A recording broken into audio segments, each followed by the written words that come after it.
Hey guys, welcome to the Prelims Focus News discussion of 17th of September. Let's see the very first news, guys.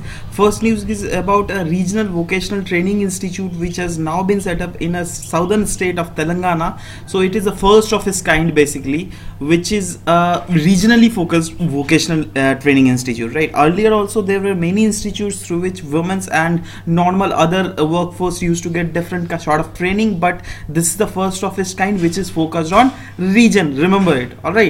So under it, it has been set up by Ministry of Skill Development and Entrepreneurship, and it is said that it will give women the opportunity to include themselves to contribute something in country's workforce, and it is not only to empower our own country, but it is also industries across the world, industries and economies across the world, because the development in India will have its spillover effect in other sort of the worlds also. All right, so that's why it is said that it will not only empower our country but the countries of the and economies of the world, and we can reap our demographic dividend, which is still said that it is not actually utilized to the extent what it is available, right? So the setup of this regional vocational training institute said that it will reap the demographic dividend also and bridge the demand and supply gap, right? And countries now had more avenues for training of trainers and all, and skill training exclusively for women is being provided through this is the very first regional focused training institute, but it's not that before this institute there was no training institute which were providing training to the women. There were other training institutes also, like which is given in the example through this article was network of 11 governmental institutions and 1408 state women ITIs and women's wings were giving trainings to the women. Beside this, 30% of the seats in general ITIs were also being reserved for the women, so that women could come and get some sort of vocational institute so that they can contribute themselves in country's economic workforce, right? Alright, next news is about Arunodoi, guys. Just remember this keyword Arunodoi, right? It is set up by the Ministry of Development of Northeast region, and under this the ministry will call on for the startup across the country to set up their startups in Northeast region, and they are saying that if you will set up the startups in Northeast region, then government will totally back off you, because the government has a provision of venture capital fund also under the Northeast Development Financial Corporation Limited. All right, so means government is telling that here I am giving you an institutionalized structure through which it's quite sure that if you will be if you need fund, then we can provide fund through this fund facility, right? And the government is also telling that we'll provide tax holidays and exit period available under this Startup India and Stand Up India initiatives. And it is said that a potential enterprise in the Northeast is still there, which is yet to unleashed. Which is yet to exercise. Like startup, if startup set up their companies in Northeast region, then this will get unleashed. All right, this potential which gets unleashed, and potential is in the sector of fruits, food, handicraft and tourism. These are the few of the basic industries. And also the workforce there is huge, right? Because the workforce don't have the don't have work to do, right? And they are migrating to other cities of India like Delhi and South India, right? So if government is being success in providing the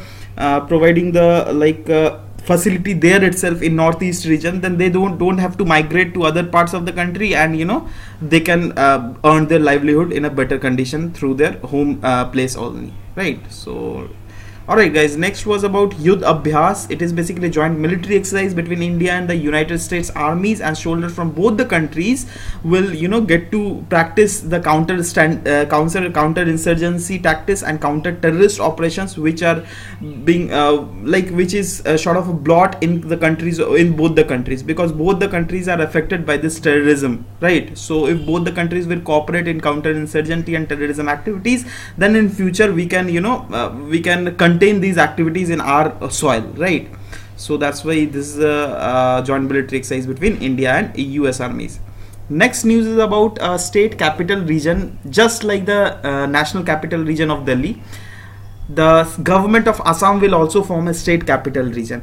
Alright, see, earlier also there were state capital region, but it was not formalized. It was just assumed that those region were state capital region, and few different ministries of Assams were given tasks for the development of those region. And the name of those institutions are Guwahati Municipal Corporation Development Authority, Guwahati Municipal Corporation, and other urban authorities. But it was seen that these authorities were failed in actual development of this state capital region of Guwahati around Dispur. See, Dispur is the capital region of Assam. Just remember it. Don't confuse it with Guwahati, right? So the government of Assam is telling that we have passed a bill which is called Assam State Capital Region Development Authority Bill, under which an authority will also be set up, which will be headed by Chief Minister, and he will direct, implement, and monitor the development of this state capital region around Dispur, which will encompass Guwahati also. Alright, so this is the bill which has been put forth by the Assam government, and that's why it was news.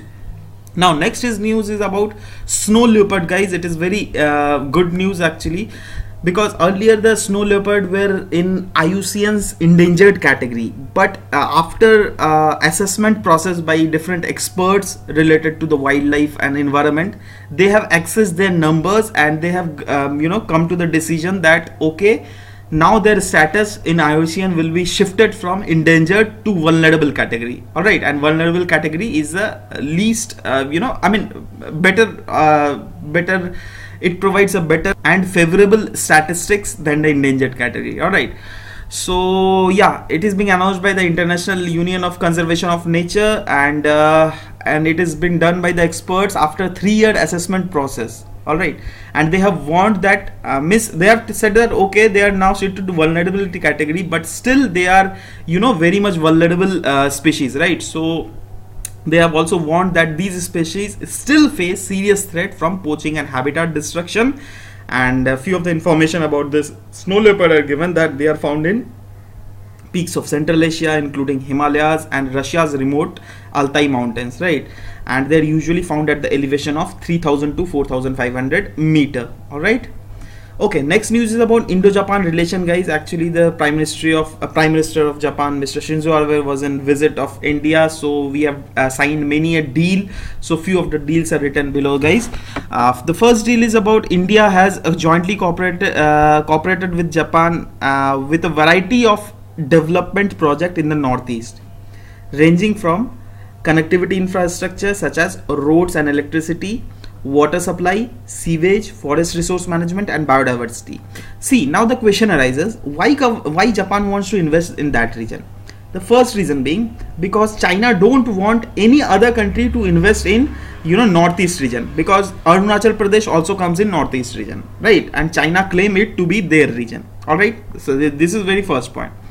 Next point is, it will lead to the development of India, and India will get direct connectivity to this Southeast Asian region, which will be proving beneficial for India. Now, India is rival to China. Japan is rival to China. That means dushman ka dushman is dost. That is, India and Japan is getting friend in this sector, right? So that's why it is said that Japan is that is the reason Japan is coordinating with India, so that if India gets connectivity with Southeast Asia, then the influence of China over Southeast Asia will reduce, and this is the place where Japan can enter themselves, right? So that's why it is said that Japan is investing in that area. Now the second deal with Japan is about the environmental upgradation and environmental management plan of Alang Shoshia ship recycling yard. See the situation, the location of this Alang Shoshia ship cycling yard. Now what happens in this place is, like, the ships from other developed countries come, they send their ships to here to decommission that fully, and it is said that if those ships are decommissioned in this region, then the regional biodiversity, that is the marine biodiversity of the region, gets affected.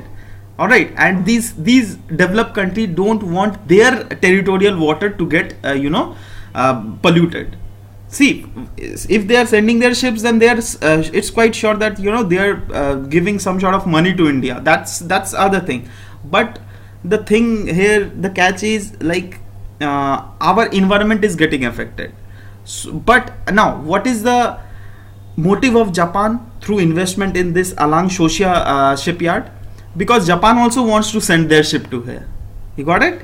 and in the name of environmental management and all, Japan is telling that okay, we are helping India also. So we just have to see both the angles of whatever be the question is being, whatever be the current affairs being going through, right? Because ultimately our work is that we just don't need to remember the facts. All right, because this is huge. UPSC is a huge syllabus, so you can't just remember the fact. But if you are analyzing the process, whatever is being going through the news, then you don't need, no, there is no need to remember the facts, because it will ultimately strike your mind. Okay, yeah, Japan has invested in Northeast region. Yeah, Japan has invested in Andaman Nicobar also. Yeah, Japan has invested in Asia Africa Growth Corridor. Japan has invested in this Alang Shoshia shipyard. All right, so that's why I just said this news, and my motive is just to make you analyze the thing. All right, so guys, this much more was in news, and few more news were there, but we'll discuss that tomorrow all together, right? So till then, bye bye, take care, and thank you for listening to me, guys. Thank you very much.